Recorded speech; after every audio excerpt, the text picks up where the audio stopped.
يا صباح الفوقان على كيفة القهوة في كل مكان. النهاردة هنجرب نوع جديد اسمه كافيه سي كورالو، 60% ارابيكا 40% روبوستا. طبعا ده تحميص ايطالي، نوع ممتاز ينفع جدا جدا جدا مع ماكينات الاسبريسو. انا النهارده هعمل تحدي وهستخدمه مع الموكا بوتل بريكا، والبريكا المعروف عنها انها بتعمل اسبريسو او حاجه كده شبيهه للاسبريسو، تقيله قوي وفي نفس الوقت ليها كريمه.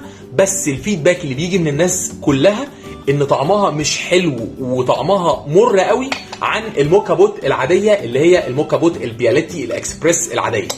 فانا النهارده هوريكم ازاي باستخدام نوع كوميرشال كوفي او نوع قهوه ايطالي تحميصه غامق في 40% روبوستا، وممكن بالموكا بوتل بريكا وتعمل منه قهوه حلوه.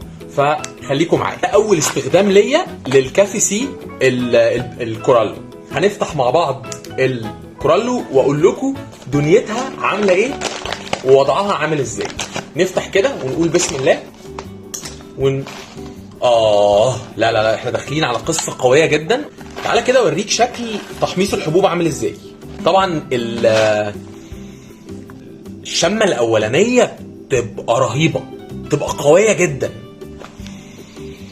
بتبقى واخد بقى ثاني اكسيد الكربون اللي محبوس شويه مع شويه الغازات اللي عايزه تخرج، فانت اول شمه دي بتبقى في الجون. بص شكل الحبوب، التحميصه ايطالي غامقه. خلينا ناخدها في البريكا ونشوف هتطلع ايه. نفتح الموكا بوت بتاعتنا.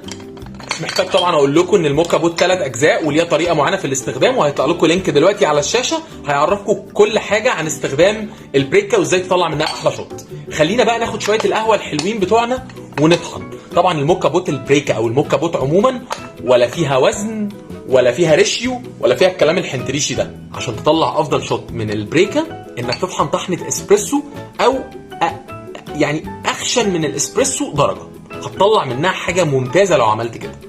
حط نمله بقى.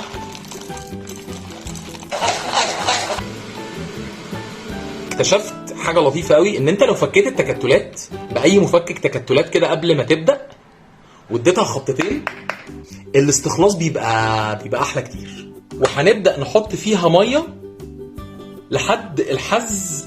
هو عامل لك حز كده معين فيها، ابدا حط ميه لحد الحز ده، ما تعدهوش. لو عديته، لو عملت ايه، الموكا بوت مش هتطلع لك كريمه او مش هتطلع لك الوش اللي بتطلعه. وبعد كده خده حطه في الجزء اللي تحت، هتلاقي ان الميه تحديدا وصلت لحد النص هنا. نحط القهوه بدون اي كبس وننزل فوقيها بالجزء ده. وكده يا باشا احنا قاعدين مستنيين البريكا انها تبدا تطلع السحر بتاعها كله. لحد دلوقتي اي حد بيستخدم الموكا بوت هيعمل نفس اللي انا بعمله. لو انتوا لاحظتوا البريكا انت بتحط فيها كميه قهوه كبيره وفي نفس الوقت بتحط كميه ميه قليله. هي فكرتها ان الضغط بتاعها اعلى شويه من الموكا بوت العاديه.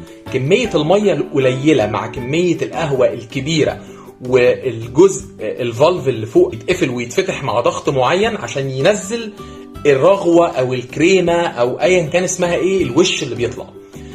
فمقابل ده انت بتاخد قهوه مره. طيب عشان نوازن ما بين ده وده هنعمل ايه؟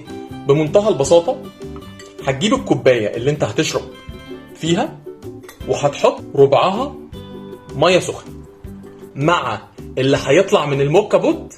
الناتج النهائي هيطلع معاك كوبايه قهوه شبه شويه الامريكانو وفي نفس الوقت تقيله تقل الاسبريسو، والمعادله بتاعت المراره هنا هتتحل وهتلاقي القهوه طعمها حلو.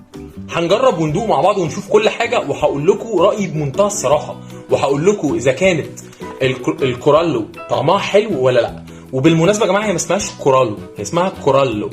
الايطالي اي حرف بيتكرر لازم تحط عليه شده، زي توتو سوتو كونترولو. شايفين ده شكل اهو القهوه بعد ما اتعملت.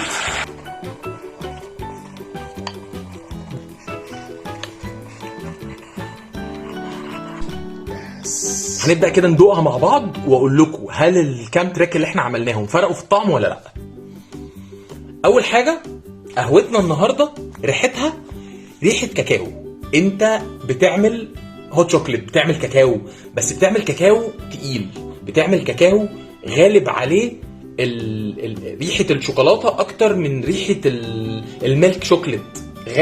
تحس ان انت داخل على حاجه تقيله. ده رقم 1. مفيش اي ريحه تانية غير ريحه كاكاو او شوكولاته دارك. بالنسبه بقى للطعم، ندوق ونقول راينا.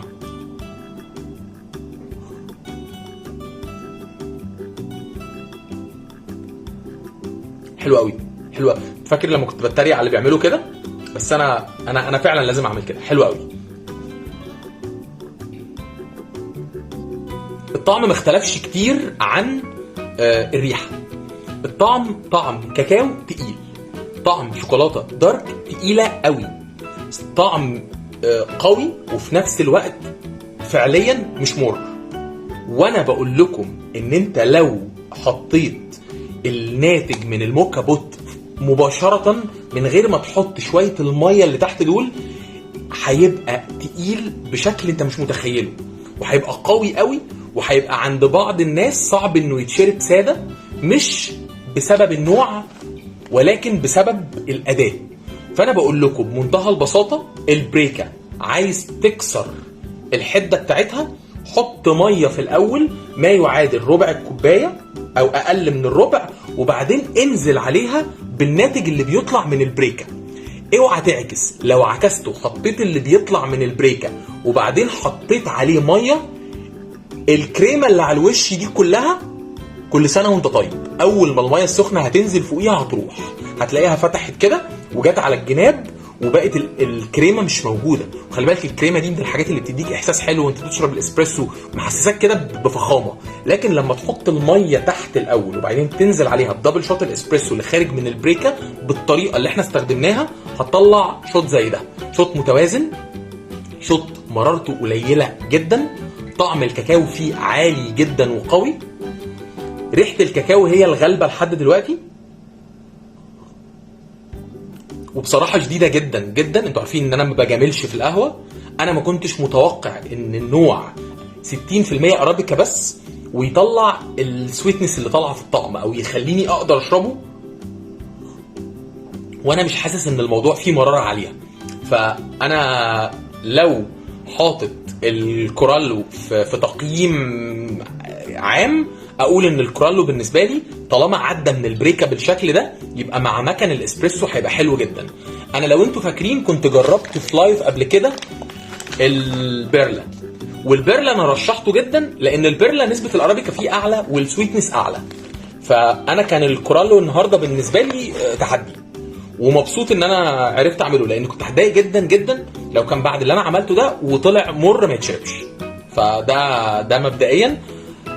جربوا، اللي عنده بريكا يجرب الطريقه اللي انا قلتها له ويقول لي في الكومنتات نجحت ولا لا، واللي عنده بريكا وعنده تريكات تانية غير دي بيعملها عشان الطعم يطلع معاه مش مر، وعشان الشوت يطلع بالشكل المظبوط اللي كله كريمه زي ما انتم شايفين، قولوا لي في الكومنتات وانا مستني اعرف رايكم.